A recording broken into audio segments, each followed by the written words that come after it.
Let's start simple. God has three big attributes: power, knowledge, and will. Everything from atoms to galaxies exists because of divine power. So the most basic truth we face is power. In fact, the existence of power is even more certain than the existence of the universe.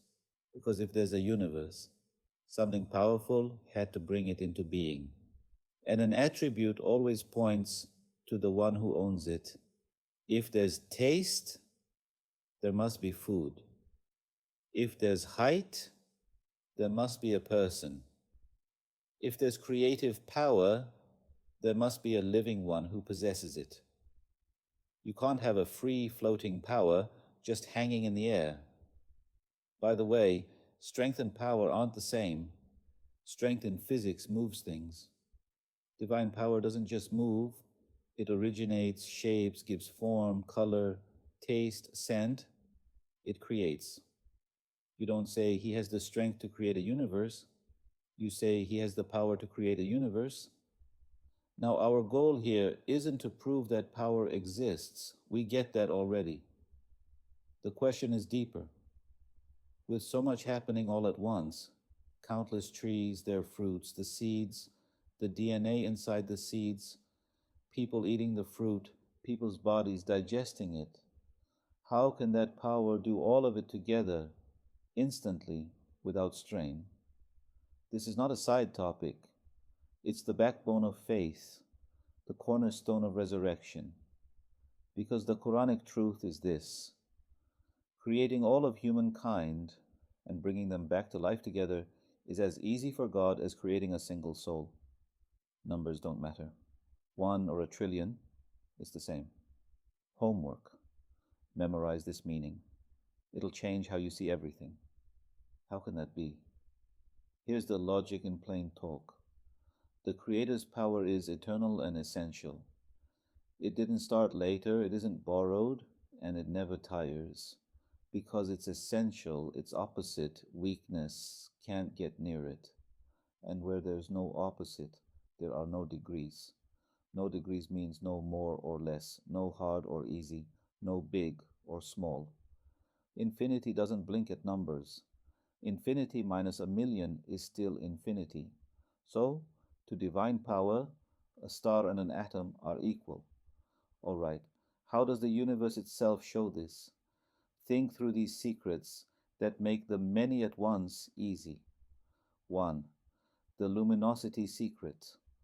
Light enters one mirror or a million mirrors with the same ease.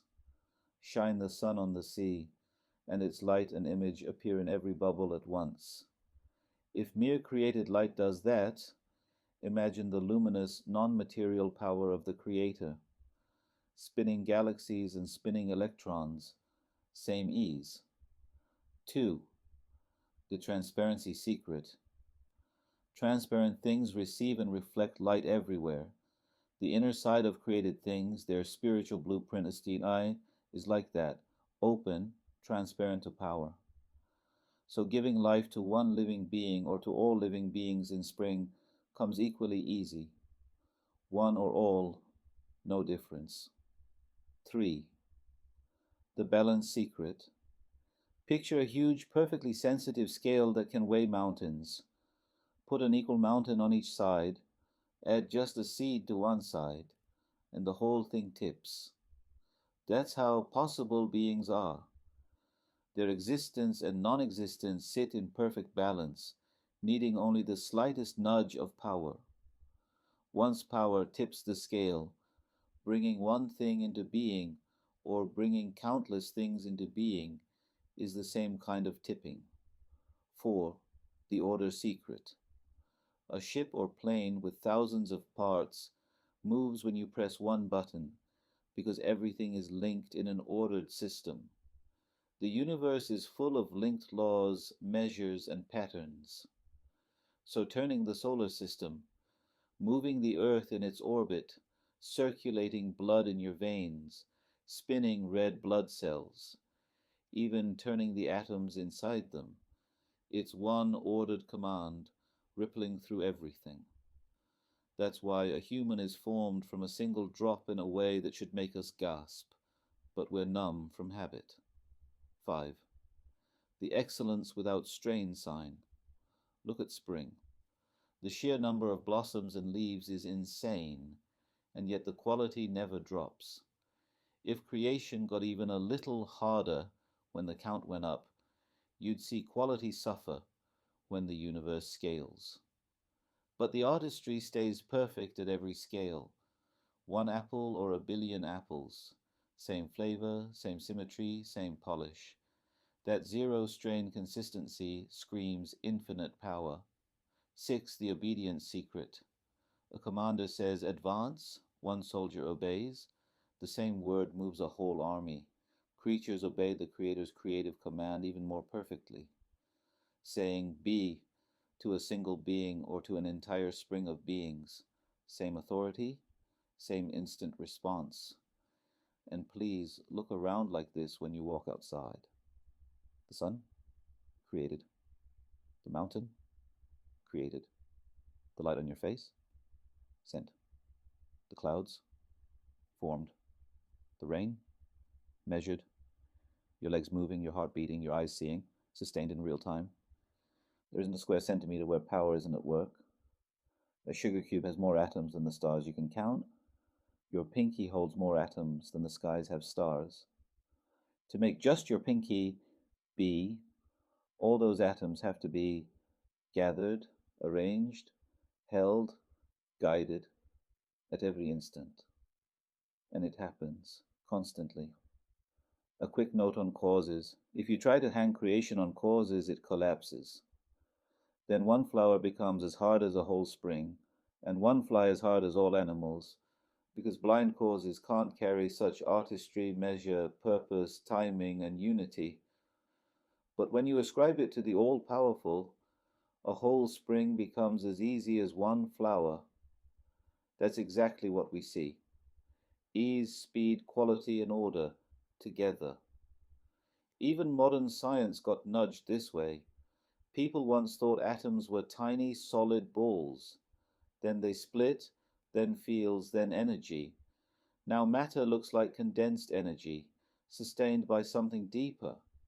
Think of images on a screen. Cut the power and the image vanishes. Created things are like that. They don't carry self-sufficient existence. Their being and non-being are both possible. Power gives them existence this instant, and when their task is done, it removes the outer form and returns them to the knowledge stage. Nothing is lost. Everything is measured.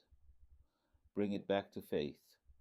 8 billion people could raise their hands and pray at the same moment, hearing each one, knowing each heart, answering each need. This too rests on that same boundless power.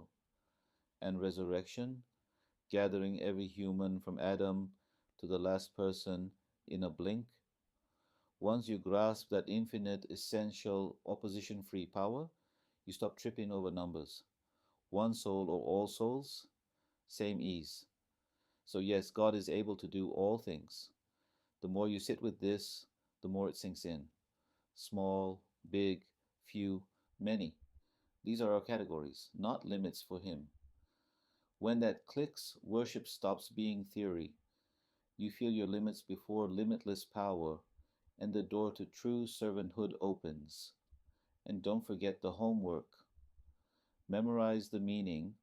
Creating all of you and bringing you back to life is, for me, as easy as creating a single soul.